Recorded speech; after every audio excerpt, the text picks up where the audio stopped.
Assalamualaikum warahmatullahi wabarakatuh. Kami dari kelompok 1, kelas pendidikan Geografi 2018C ingin presentasikan hasil laporan kami, yaitu mengenai kajian kawasan rawan bencana erupsi Gunung Merapi di Kecamatan Jangkringan. Sebelumnya, perkenalkan, nama saya Ayu Umu Habibah, NIM 110, dan teman saya Adinda Eka Pratiwi, NIM 081, dan Wanda Fitrijaya Nitiasa, NIM 097. Sebelum kami memaparkan hasil laporan kami lebih lanjut, berikut merupakan salah satu berita yang menyiarkan fenomena bencana erupsi Gunung Merapi di Kecamatan Cangkringan, Kabupaten Sleman pada tanggal 4 Januari 2021.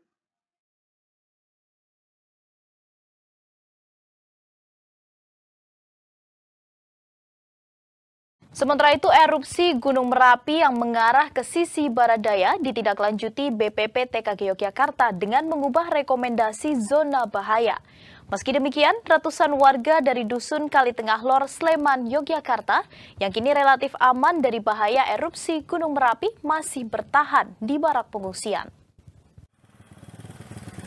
Fase erupsi Gunung Merapi yang dimulai sejak 4 Januari lalu menunjukkan arah bahaya berada di sisi barat daya. Hal itu terlihat dari luncuran lava pijar dan awan panas guguran yang mengarah ke hulu Sungai Kerasak dan Boyong. Terkait fenomena erupsi ini, BPP TKG Yogyakarta pun mengubah rekomendasi zona bahaya yang sebelum condong ke arah selatan tenggara menjadi selatan barat daya.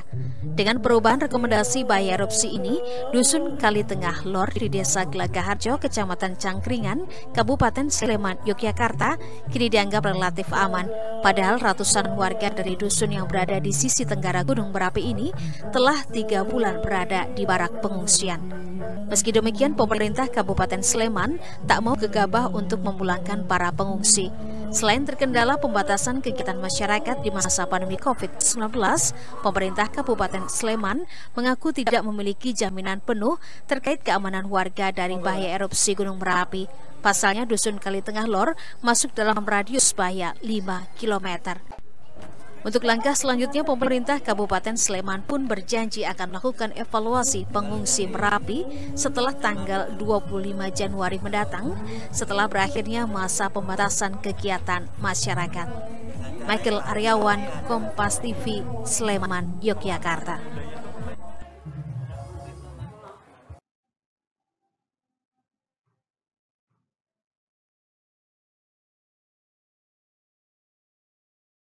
Slide selanjutnya yaitu latar belakang. Kecamatan Cangkringan merupakan sebuah kecamatan di Kabupaten Sleman, Provinsi Daerah Istimewa Yogyakarta. Kecamatan Cangkringan berada di sebelah timur laut dari ibu kota Kabupaten Sleman, yakni 25 km dari pusat pemerintahan Kabupaten Sleman. Kecamatan Cangkringan menyediakan fenomena geografi dalam karakteristik fisik berupa fenomena di kawasan rawan bencana erupsi Gunung Merapi di Kecamatan Cangkringan. Dengan adanya fenomena tersebut dapat bertujuan untuk membangun pemahaman dalam ilmu geografi akan keterkaitan hubungan antara kondisi bencana erupsi gunung berapi dengan mitigasi bencana erupsi gunung berapi. Dan juga dapat memahami mengenai perubahan kondisi alam sekitar oleh masyarakat di wilayah Kecamatan Cangkringan, Kabupaten Sleman. Selanjutnya yaitu rumusan masalah. Yang pertama, bagaimana kondisi rawan bencana erupsi Gunung Merapi di Kecamatan Cangkringan. Yang kedua, bagaimana dampak yang ditimbulkan dari adanya bencana erupsi Gunung Merapi di Kecamatan Cangkringan. Yang ketiga, bagaimana bentuk upaya mitigasi bencana erupsi Gunung Merapi di Kecamatan Cangkringan.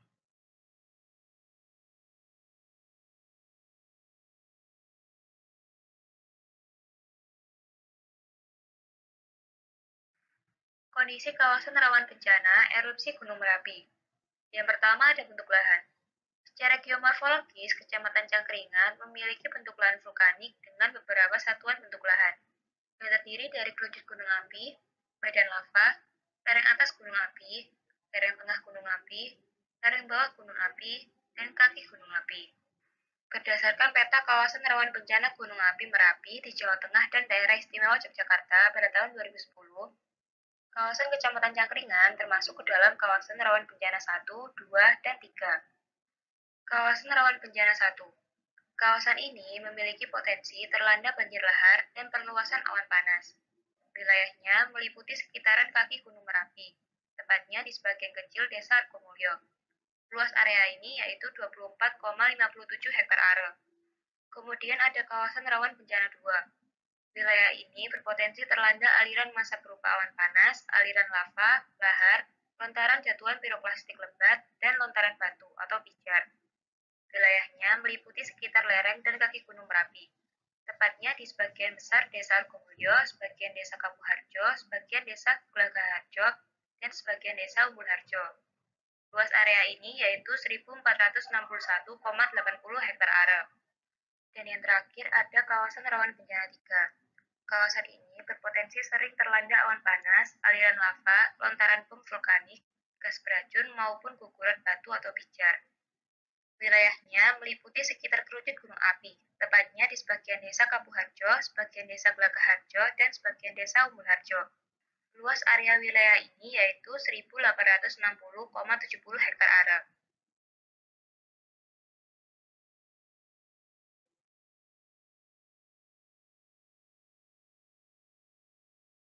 Yang kedua ada relief.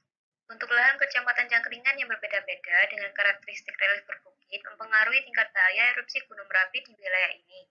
Seperti pada fasis peroksimal yang meliputi lereng bagian atas dengan jenis bahaya berupa lontaran batu pijar yang terdiri dari bom atau blok gunung api, kemudian ada hujan abu, gas beracun, awan panas atau aliran piroklastik, aliran lava, dan guguran kubah lava. Area ini memiliki tingkat bahaya yang tinggi. Kemudian ada fasis medial, yang meliputi lereng bagian bawah dengan jenis bahaya berupa awan panas, hujan abu, dan aliran lahar. Wilayah ini memiliki tingkat bahaya yang tinggi. Kemudian ada kaki gunung api, yang memiliki jenis bahaya berupa aliran lahar dan aliran piroklastik. Wilayah ini memiliki tingkat bahaya yang sedang dan rendah. Yang ketiga ada proses susunan batuan.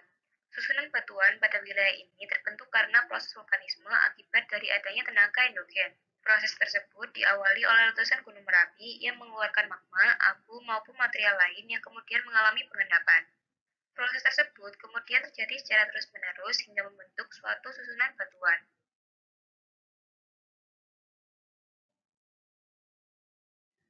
Yang keempat adalah jenis batuan dengan bencana erupsi. Secara umum, jenis batuan yang mendominasi wilayah di Kecamatan Cangkringan adalah jenis batuan piroklastik. Tekstur ini terjadi karena erupsi dari ledakan material yang berukuran debu yang dihembuskan ke udara. Batuan piroklastik yang berbutir halus terkadang memperlihatkan tekstur yang hampir pada batuan beku lelehan.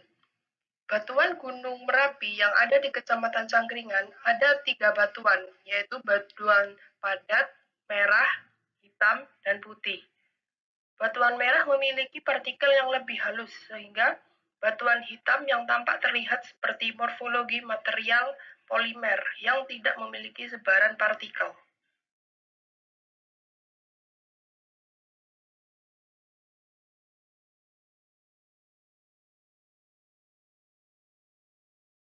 Yang kelima, struktur batuan dengan bencana erupsi. Kecamatan Cangkringan dan sekitarnya dibagi menjadi 2 kelompok utama dalam tatanan atau tatanan batuan, yaitu yang pertama, batuan berumur tersier, dan 2, endapan Gunung Merapi, yang berumur kuarter. Batuan beku terobosan penyusun batuan adalah andesit, porfiri, diorit mikro. Sebagian besar telah lapuk mengulit bawang. Proses susunan batuan pada kedua satuan tersebut atau sama dengan pasir dan krakal, kemungkinan terbentuknya akuifer yang baik karena dapat menyimpan dan melakukan air dengan jumlah yang cukup, sehingga memiliki potensi air tanah yang cukup baik pula. Selanjutnya yang keenam yaitu jenis tanah dengan bencana erupsi. Secara umum, jenis tanah yang mendominasi wilayah Kecamatan Cangkringan adalah tanah regosol dari abu vulkanik. Dengan demikian, tanah regosol merupakan salah satu hasil dari peristiwa vulkanisme. Tanah regosol merupakan tanah yang berupa tanah aluvial yang diendapkan. Jenis tanah regosol dengan tekstur kasar mendominasi wilayah Kecamatan Cangkringan.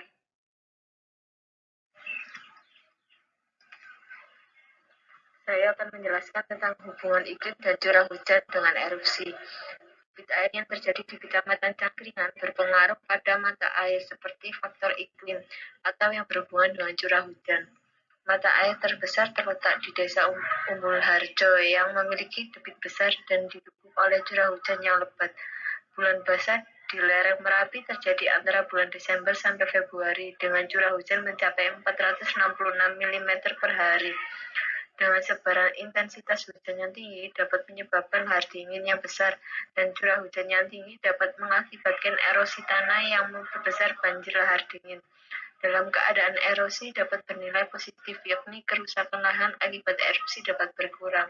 Untuk mencegah luapan aliran lahar dingin ke permukiman dan bantaran sungai, dan pembentukan aliran sungai baru dari sungai yang ada dengan melakukan normalisasi sungai.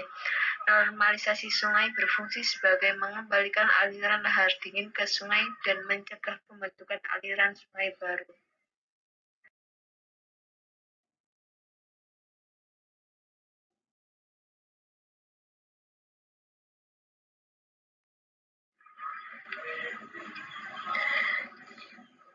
Yang ke-8, hubungan vegetasi dengan erupsi. Kecamatan Cangkringan salah satu daerah yang dilewati oleh awan panas yang dampaknya sangat mempengaruhi tingkat kerusakan lahan, baik untuk pertanian, lahan terbangun maupun tumbuhan. Awan panas meninggalkan abu vulkanik yang dapat mempengaruhi kesuburan tanah serta produktivitas lahan. Ketebalan abu vulkanik menyebabkan terjadinya kerusakan lahan. Kandungan dalam tanah yang bercampur dengan abu vulkanik menyebabkan perubahan karakteristik perubahan lahan dan tumbuhan. Adanya erupsi mengakibatkan lahan kritis atau lahannya tidak dapat dimanfaatkan secara optimal karena mengalami proses kerusakan fisik, kimia maupun biologi yang dapat membahayakan fungsi hidrologi, orologi, produksi pertanian. Lahannya dapat digunakan hanya sedikit untuk dimanfaatkan kembali kepentingannya. Kerusakan lahan di Kecamatan Cangkringan disebabkan 3 hal, yaitu penggunaan lahan yang tidak sesuai, tutupan lahan oleh material baru atau awan panas dan lahar, dan pergerakan erosi atau longsor. Material awan panas mempengaruhi tingkat kerusakan lahan. Yang ke-9, hubungan tekstur tanah dengan erupsi. Iklim dan cuaca merupakan faktor dalam menentukan terbentuknya tanah secara altitudinal. Pada elevasi yang lebih tinggi, tingginya curah hujan dan rendahnya evapotranspirasi akibat pengaruh dari rendahnya suhu dan tingginya kelembapan akan menghasilkan leaching yang lebih tinggi dan periode kering yang lebih pendek. Lingkungan yang demikian dapat membentuk tanah andik yang ditandai dengan tingginya kandungan aluminium masif dan retensi fosfat yang kuat serta kandungan kompleks alhumus. Tekstur merupakan komposisi partikel tanah halus atau diameter 2 mm, yaitu pasir, debu, dan liat. Tekstur tanah mempengaruhi kemampuan menyimpan dan menghantarkan air, menyimpan dan menyediakan hara tanaman. Kecamatan Cangkringan termasuk pada tekstur berpasir dengan kriteria sangat kasar, tidak membentuk gulungan, dan tidak melekat. Tanah yang didominasi pasir akan banyak mempunyai pori-pori tanah. Semakin banyak pori-pori tanah akan semakin mudah akar untuk berpenetrasi serta semakin mudah air dan udara untuk bersirkulasi. Erupsi yang terjadi berulang kali menyebabkan tidak berjalannya proses terbentuknya tanah karena pembaharuan material penutup lahan. Faktor pembentuk tanah seperti bahan induk, organisme, iklim, dan topografi menjadi tidak bekerja dalam pembentukan tanah akibat erupsi yang terus-menerus. Meskipun tidak selalu sama tiap erupsi dalam hal jangkauan dampak atau banyaknya material, namun membutuhkan antisipasi yang mensiasati siklus beberapa tahunan erupsi.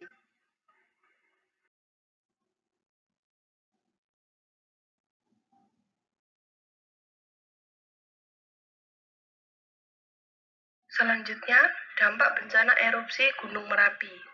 Yang pertama, dampak negatif, contohnya Dengan meletusnya gunung berapi, maka otomatis segala aktivitas penduduk menjadi lumpuh, sehingga ekonomi tidak berjalan dengan semestinya.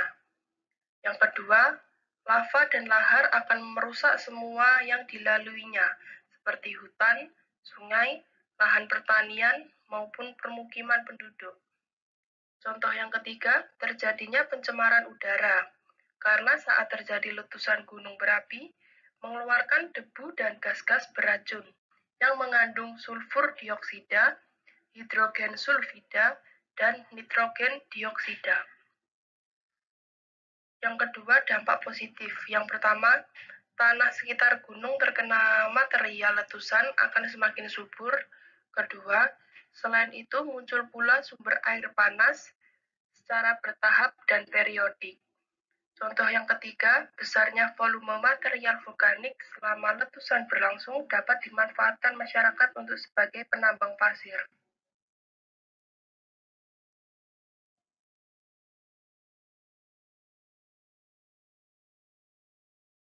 Selanjutnya, bentuk upaya mitigasi bencana erupsi Gunung Merapi. Mitigasi bencana terdapat dua jenis, yaitu yang pertama, mitigasi struktural. Contohnya, pembangunan rumah sesuai standar kawasan rawan bencana oleh BPBD Sleman yang bekerja sama dengan tim Rekompak di bawah koordinasi Dirjen Cipta Karya Kementerian Pekerjaan Umum. Contoh yang kedua, pemerintah dibantu oleh pihak swasta yang menyediakan alat peringatan dini. Contoh yang ketiga, menyiapkan sarana dan prasarana penunjang proses evakuasi oleh BPBD Sleman. Yang kedua, jenis mitigasi non-struktural. Contoh yang pertama, pemantauan dan pengamatan status Gunung Merapi oleh BPBD Sleman yang berkoordinasi dengan BMKG. Yang kedua, pembuatan peta kawasan rawan bencana. Yang ketiga, melakukan sosialisasi kepada masyarakat untuk menjelaskan kondisi Gunung Merapi yang sesungguhnya secara ilmiah oleh BPBD Sleman.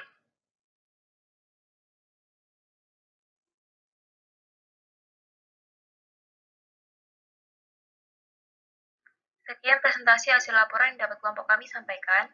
Mohon maaf jika terdapat kesalahan penulisan kata, pengumpulan data, maupun pemaparan materi. Terima kasih. Wassalamualaikum warahmatullahi wabarakatuh.